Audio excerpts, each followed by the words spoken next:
आज हम अभी जेईई 2024 परीक्षा में पूछे गए कुछ बेहद महत्वपूर्ण विज्ञान आधारित सवालों की चर्चा करेंगे। ये सवाल न सिर्फ आपके आगामी एग्जाम के लिए जरूरी हैं, बल्कि आपकी बेसिक साइंस समझ को भी मजबूत करेंगे। हर सवाल के साथ उसके उत्तर और उससे जुड़ी जरूरी जानकारी भी आपको मिलेगी। तो चलिए शुरुआत करते हैं इस ज्ञानवर्धक सफर की, जहां हर सवाल जेईई 2024 में लाइफ साइकिल यानी चूना चक्र से सीधा सवाल पूछा गया। चूना चक्र भवन निर्माण और रसायन विज्ञान दोनों में महत्वपूर्ण है।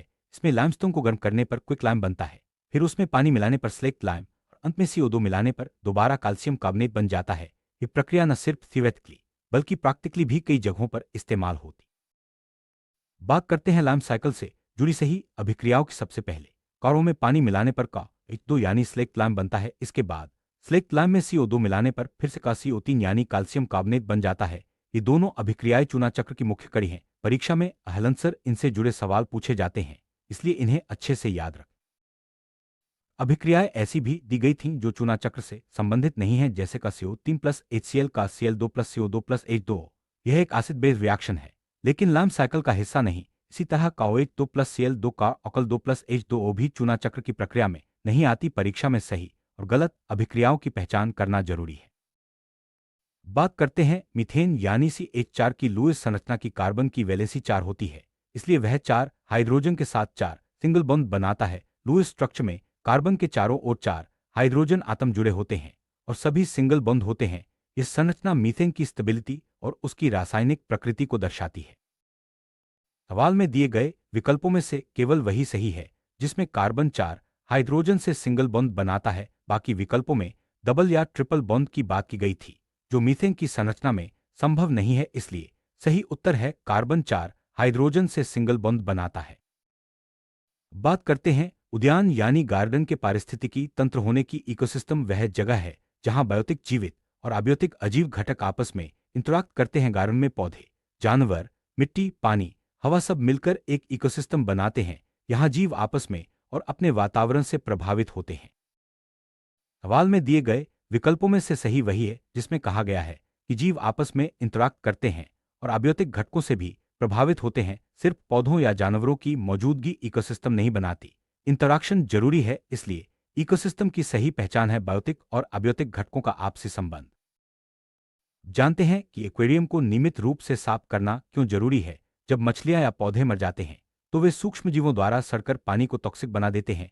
इससे पानी में दुर्गंध आ सकती है और मछलियों की सेहत पर असर पड़ता है। इसलिए एक्वेरियम की रेगुलर क्लीनिंग बहुत जरूरी है ताकि पानी साफ और मछलियां स्वस्थ रहें।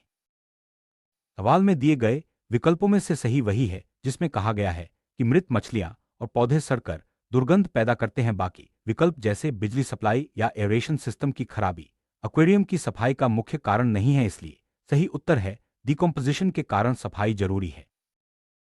किचन गार्डन के लिए कंपोस्ट बनाना बहुत फायदेमंद है। सही कंपोस्ट के लिए फल के छिलके, सब्जियां और कागज जैसी जैविक सामग्री सबसे उपयुक्त होती है। ये पदार्थ आसानी से सड़कर पौधों के लिए पोषक तत्व बनाते हैं। प्लास्टिक या पैकिंग शीट जैसी नॉन बायोडिग्रेडेबल चीजें कंपोस्ट में नहीं डालनी चाहिए। सवाल में दिए गए विकल्पों में से सही वही है जिसमें फल के छिलके, सब्जियां और कागज शामिल हैं। प्लास्टिक या पैकिंग शीट कंपोस्ट के लिए उपयुक्त नहीं है क्योंकि ये सर्दी नहीं है और मिट्टी को नुकसान पहुंचा सकती है। इसलिए कंपोस्ट के लिए हमेशा बायोडिग्रेडेबल चीजें ही चुनें। लाइम साइकिल की प्रक्रिया को विस्तार से समझे तो सबसे पहले लाइमस्टोन काको-3 को गर्म करने पर क्विक लाइम CaO और CO2 गैस बनती है। फिर CaO में पानी मिलाने पर स्लेक्ट लाइम CO2 बनता है। अंत में स्लेक्ट लाइम में CO2 मिलाने पर फिर से कैल्शियम कार्बोनेट बन जाता है। यह साइकिल निर्माण कार्यों में बहुत उपयोगी है।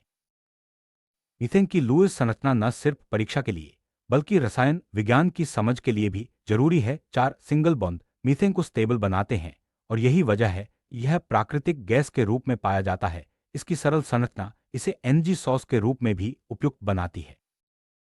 इकोसिस्टम के दो मुख्य घटक होते हैं बायोटिक जीवित और अबायोटिक अजीव। पूर्णविराम गार्डन में पौधे, जानवर, कीड़े और सूक्ष्मजीव बायोटिक घटक हैं, जबकि मिट्टी, पानी, हवा और धूप अबायोटिक घटक हैं। इनका आपसी इंटरैक्शन ही इकोसिस्टम को बैलेंस में रखता है। एक्वेरियम को साफ रखने के लिए नियमित रूप से पानी बदलें, मृत मछलियों और पौधों को तुरंत निकालें और फिल्ट्रेशन सिस्टम को सही रखें। इससे पानी में ऑक्सीजन की मात्रा बनी रहती है और मछलियां स्वस्थ रहती हैं। साफ सफाई से एक्वेरियम का वातावरण भी सुंदर और सुरक्षित रहता है। कंपोस्ट बनाने से किचन वेस्ट का सही उपयोग होता है और पौधों को प्राकृतिक खाद मिलती है। इससे मिट्टी की उर्वरता बढ़ती है और केमिकल फर्टिलाइजर्स की जरूरत कम हो जाती है। कंपोस्टिंग पर्यावरण के लिए भी फायदेमंद है क्योंकि इससे कचरा कम होता है। लाइम साइकिल का प्रैक्टिकल उपयोग कंस्ट्रक्शन इंडस्ट्री में होता है। स्लेक्ट लाइम का इस्तेमाल प्लास्टर और मोर्टार बनाने में किया जाता है। कैल्शियम कार्बोनेट का उपयोग सीमेंट और कंक्रीट में भी होता है। इसलिए लाइम साइकिल की समझ भवन निर्माण के लिए जरूरी है। मीथेन एक महत्वपूर्ण ऊर्जा स्रोत है।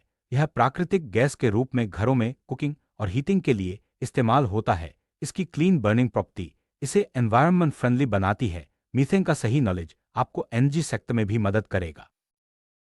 इकोसिस्टम का संतुलन बनाए रखना जरूरी है। अगर किसी एक घटक में बदलाव आता है तो पूरे इकोसिस्टम पर असर पड़ता है। जैसे गार्डन में कीटनाशकों का ज्यादा इस्तेमाल पौधों और कीड़ों दोनों को नुकसान पहुंचा सकता है। इसलिए प्राकृतिक संतुलन बनाए रखना जरूरी है। एक्वेरियम में ऑक्सीजन की सही मात्रा मछलियों के लिए जरूरी है। डेड ऑर्गेनिजम्स के डिकम्पोजिशन से ऑक्सीजन की कमी हो सकती है जिससे मछलियां बीमार पड़ सकती हैं। इसलिए एरेशन सिस्टम और पानी की सफाई पर ध्यान देना चाहिए। कंपोस्टिंग से न सिर्फ पौधों को पोषण मिलता है बल्कि यह पर्यावरण संरक्षण में भी मदद करता है। कचरे को लैंडफिल में भेजने की बजाय कंपोस्ट बनाना ज्यादा फायदेमंद है। इससे ग्रीनहाउस गैसेस भी कम होती हैं। लाइम साइकिल रसायन विज्ञान का एक महत्वपूर्ण कॉन्सेप्ट है। इसमें थर्मल डिकम्पोजिशन, हाइड्रेशन और कार्बोनेशन जैसी अभिक्रियाएं शामिल हैं। ये रिएक्शंस न सिर्फ थियोरेटिकल बल्कि इंडस्ट्रियल प्रोसेसेस में भी काम आती हैं। मीथेन की केमिकल प्रॉपर्टीज इसे एक क्लीन फ्यूल बनाती हैं। यह जलने पर कार्बन डाइऑक्साइड और पानी बनाता है जिससे कम प्रदूषण होता है। इसकी स्ट्रक्चर और प्रॉपर्टीज को समझना कम्पिटिटिव एग्जाम्स के लिए जरूरी है। इकोसिस्टम वह प्रणाली है जिसमें जीवित और अजीवित घटक एक दूसरे के साथ और अपने वातावरण के साथ निरंतर संपर्क में रहते हैं। यह डेफिनेशन आपको हर परीक्षा में काम आएगी। एक्वेरियम में डिकम्पोजिशन की प्रक्रिया से पानी में अमोनिया, नाइट्रेट और नाइट्रेट जैसे हानिकारक पदार्थ बन सकते हैं। ये मछलियों के लिए खतरनाक होते हैं, इसलिए सफाई जरूरी है। कंपोस्ट बनाने के लिए बायोडिग्रेडेबल पदार्थों का चयन जरूरी है। ये आसानी से सड़कर मिट्टी में मिल जाते हैं और पौधों को पोषण देते हैं। लाइम साइकिल का इंडस्ट्रियल यूज सीमेंट, ग्लास और स्टील इंडस्ट्री में होता है। क्विक लाइम और स्लेक्ट लाइम इन इंडस्ट्रीज में रॉ मटेरियल के रूप में इस्तेमाल होते हैं। मीथेन एक ग्रीनहाउस गैस भी है। इसकी अनकंट्रोल्ड रिलीज एनवायरनमेंट के लिए हानिकारक हो सकती है। इसलिए मीथेन का कंट्रोल्ड यूज और प्रॉपर मैनेजमेंट जरूरी है। मानव गतिविधियां इकोसिस्टम को प्रभावित करती हैं। ज्यादा कीटनाशक, डिफॉरेस्टेशन और पोल्यूशन इकोसिस्टम के संतुलन को बिगाड़ सकते हैं। इसलिए सस्टेनेबल प्रैक्टिसेस अपनाना जरूरी है। एक्वेरियम में फिल्ट्रेशन सिस्टम पानी को साफ और ऑक्सीजन युक्त बनाए रखता है। सही फिल्ट्रेशन से पानी में टॉक्सिक सब्सटेंसेस कम होते हैं और मछलियां स्वस्थ रहती हैं। किचन वेस्ट जैसे फल के छिलके, सब्जियां और चाय पत्ती कंपोस्ट के लिए सबसे अच्छे हैं। ये जल्दी सड़ते हैं और पौधों को पोषण देते हैं। लाइम साइकिल की मुख्य रिएक्शंस हैं। का CO3 को गर्म करने पर का और CO2 बनता है। कारों में पानी मिलाने पर का O2 बनता है और का O2 में CO2 मिलाने पर फिर से का CO3 बनता है। मीथेन का इस्तेमाल कुकिंग गैस, इलेक्ट्रिसिटी जनरेशन और केमिकल इंडस्ट्री में होता है। इसकी हाई कैलोरीफिक वैल्यू इसे एनर्जी सोर्स के रूप में उपयुक्त बनाती है।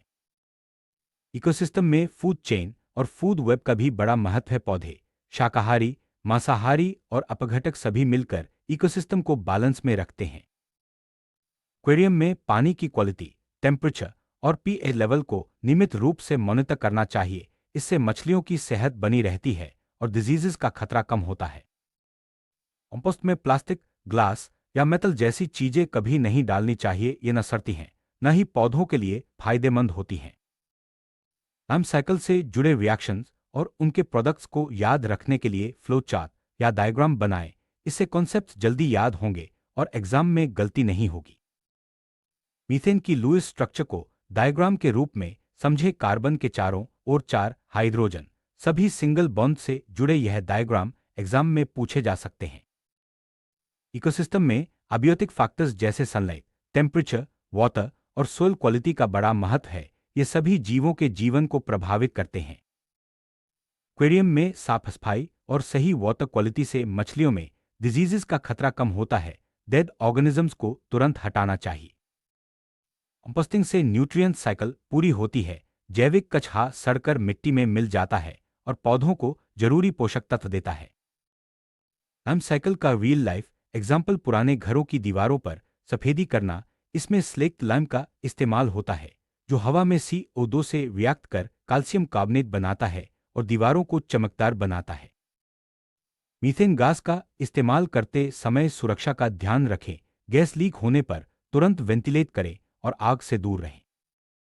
आज आपने ABJE 2024 के महत्वपूर्ण विज्ञान सवालों के उत्तर और उनसे जुड़े कॉन्सेप्ट सीखे। लाइम साइकिल, मीथेन की संरचना, इकोसिस्टम, एक्वेरियम की सफाई और कंपोस्टिंग, ये सभी न सिर्फ परीक्षा के लिए बल्कि रोजमर्रा की जिंदगी में भी उपयोगी हैं। कॉन्सेप्ट्स को डायग्राम और एग्जाम्पल से समझें और नियमित अभ्यास करें। सवाल है, इसे अपघटक डिकम्पोज कहा जाता है। अपघटक वे जीव होते हैं जो मृत पौधों और जानवरों को सड़ाकर उन्हें सरल पदार्थों में बदल देते हैं। ये प्रकृति की सफाई व्यवस्था का हिस्सा है क्योंकि इनके बिना मृत जीवों का निपटारा नहीं हो पाता। बैक्टीरिया और फंगस सबसे प्रमुख अपघटक माने जाते हैं। ये जैविक पदार्थों को छोटे छोटे अणुओं में तोड़ते हैं जिससे मृत। दूसरा सवाल है, श्वसन रेस्पिरेशन की प्रक्रिया में कौन सी गैस बाहर निकलती है।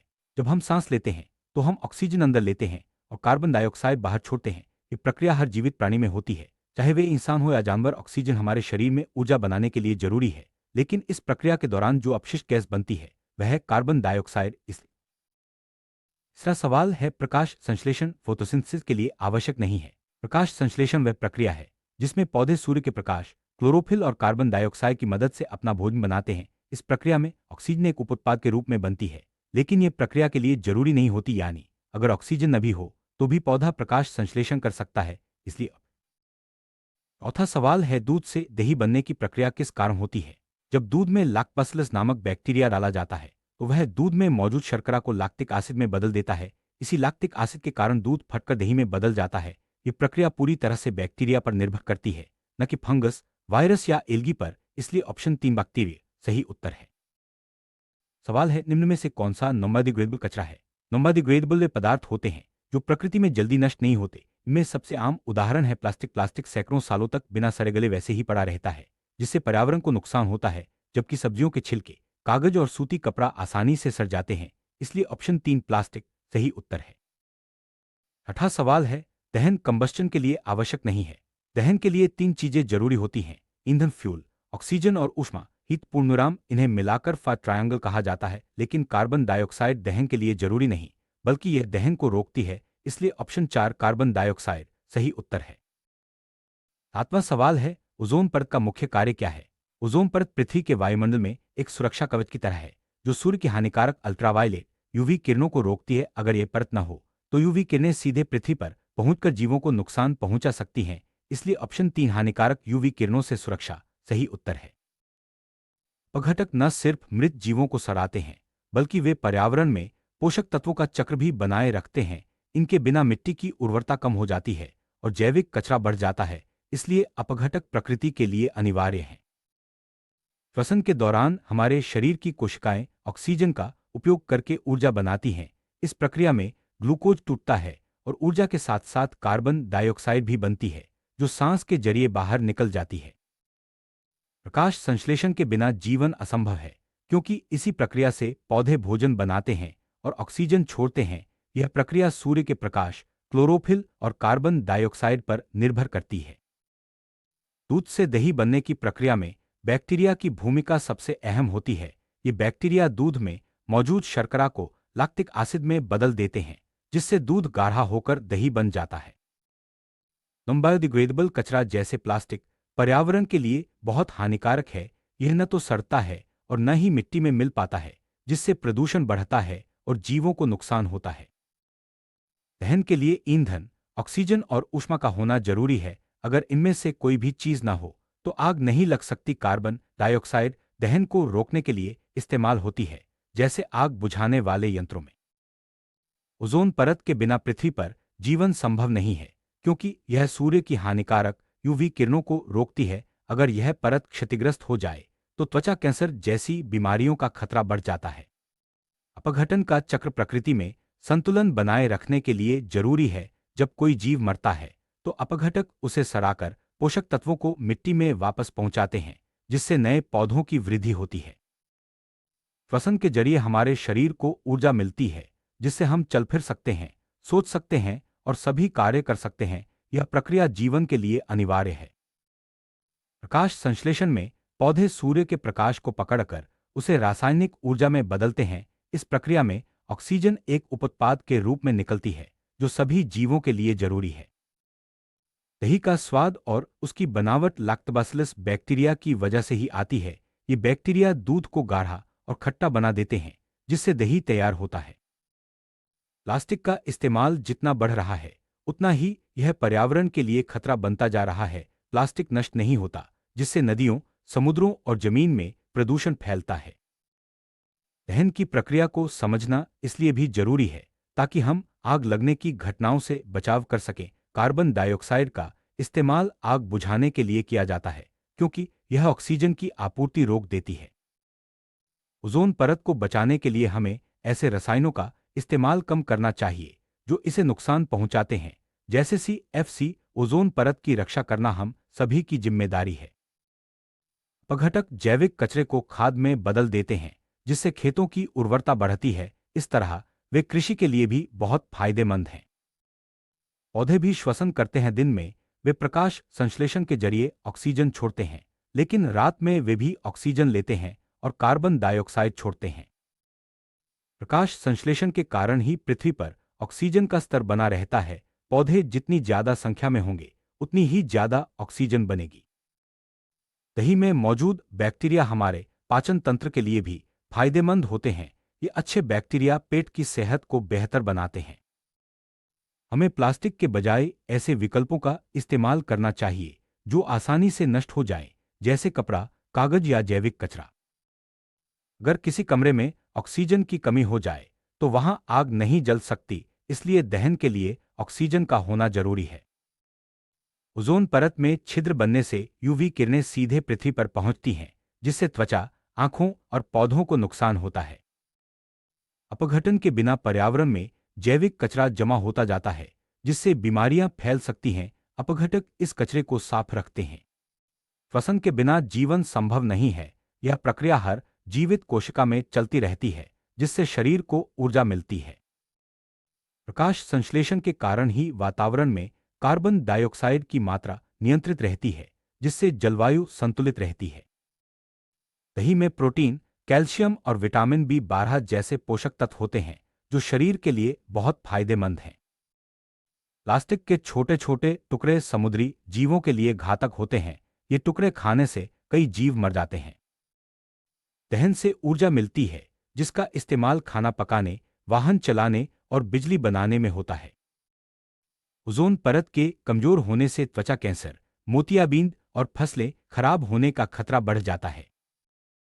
अपघटक जैव विविधता को बनाए रखने में मदद करते हैं, क्योंकि वे पोषक तत्वों का चक्र पूरा करते हैं। हिलते समय शरीर को ज्यादा ऑक्सीजन की जरूरत होती है, इसलिए सांस तेज चलती है और कार्बन डाइऑक्साइड ज्यादा निकलती है। प्रकाश संश्लेषण से बने भोजन पर ही पूरी खाद्य श्रृंखला निर्भर करती है, चाहे वह शाकाहारी हो या मांसाहारी। भारतीय भोजन में दही का खास स्थान है। यह न सिर्फ स्वाद बढ़ाता है, बल्कि सेहत के लिए भी फायदेमंद है।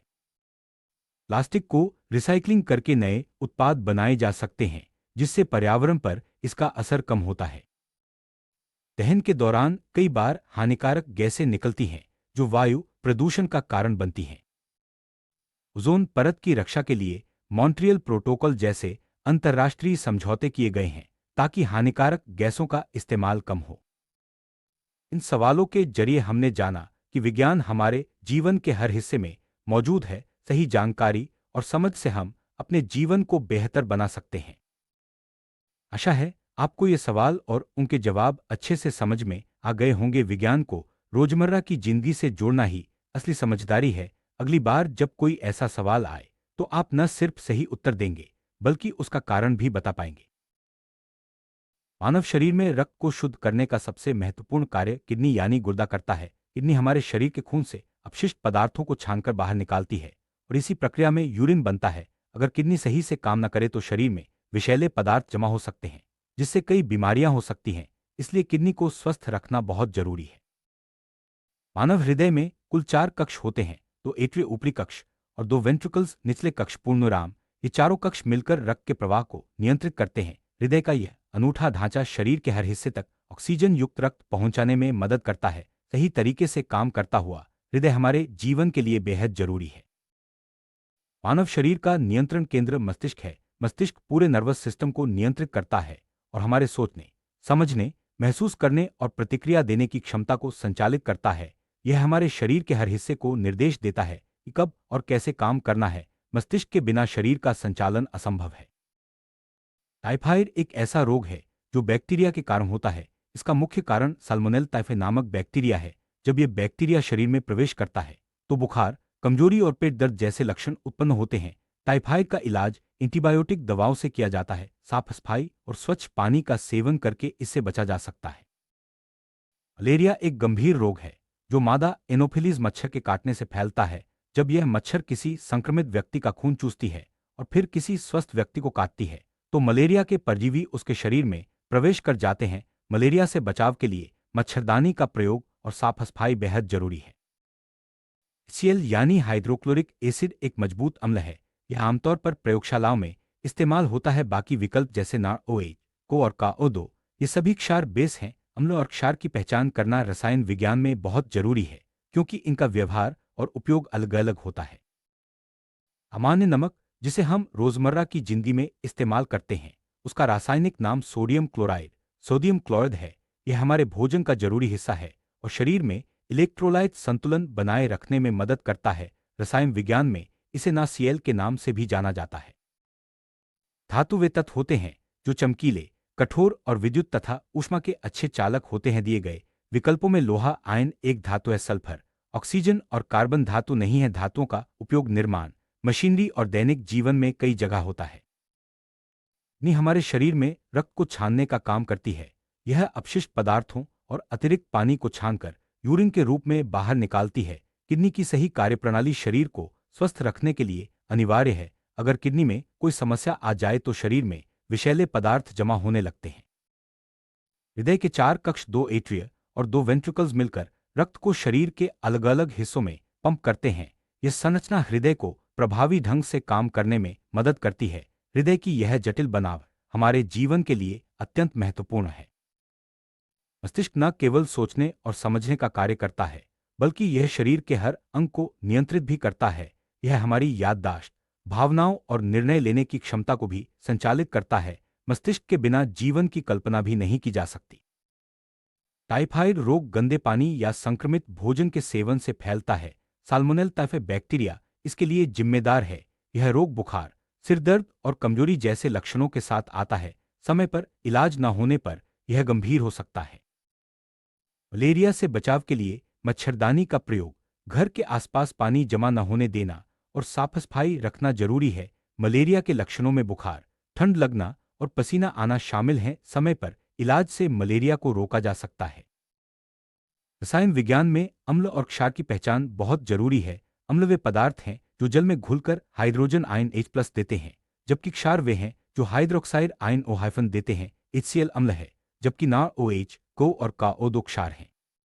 सोडियम क्लोराइड यानी सामान्य नमक हमारे शरीर के लिए जरूरी है। यह शरीर में जल और इलेक्ट्रोलाइट संतुलन बनाए रखता है। भोजन में इसकी उचित मात्रा होना स्वास्थ्य के लिए लाभकारी है, लेकिन अधिक सेवन से नुकसान भी हो सकता है।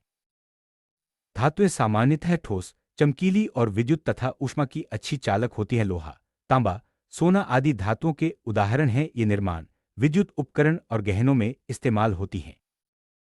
किडनी को स्वस्थ रखने के लिए पर्याप्त पानी पीना, संतुलित आहार लेना और नियमित व्यायाम करना जरूरी है। अधिक नमक और जंक फूड से बचना चाहिए। समय समय पर स्वास्थ्य जांच कराते रहना भी जरूरी है। हृदय को स्वस्थ रखने के लिए संतुलित आहार, नियमित व्यायाम और तनाव से बचाव जरूरी है। धूम्रपान और अधिक तैलीय भोजन से बचना चाहिए। हृदय की नियमित जांच कराना भी फायदेमंद है।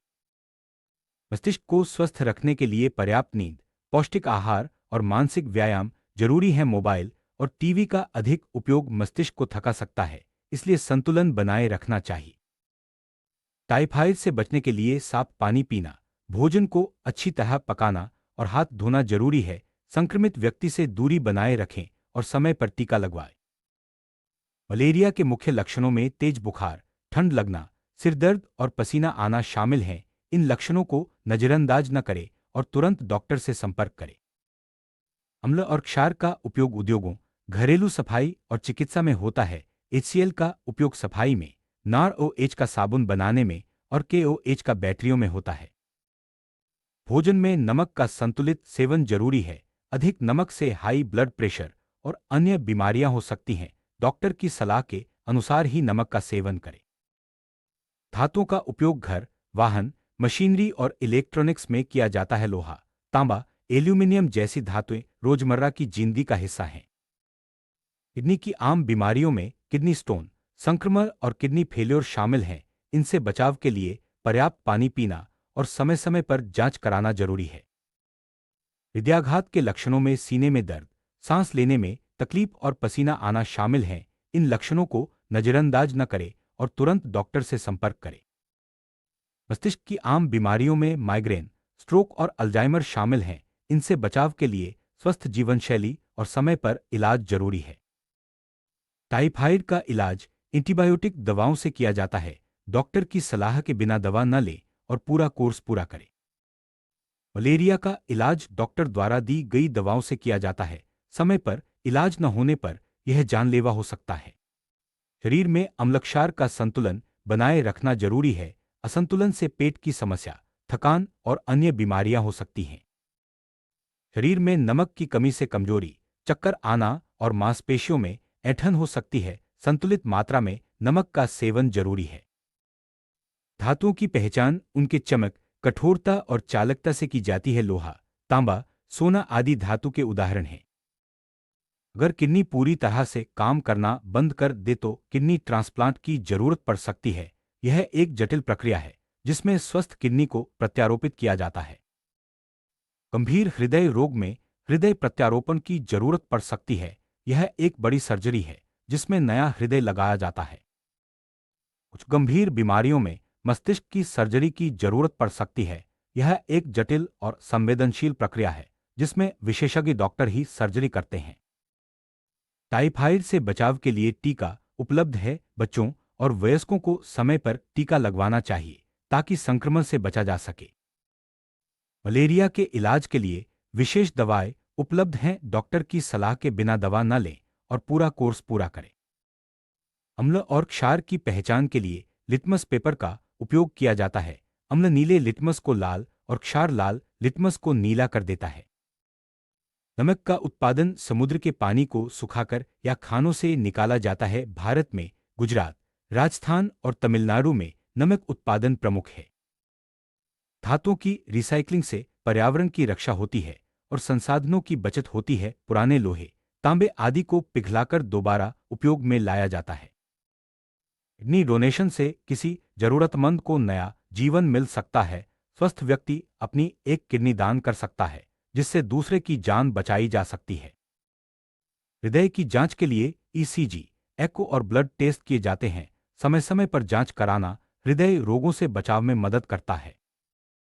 मस्तिष्क की जांच के लिए MRI, CT स्कैन और न्यूरोलॉजिकल टेस्ट किए जाते हैं। ये जांचें मस्तिष्क की बीमारियों का पता लगाने में मदद करती हैं।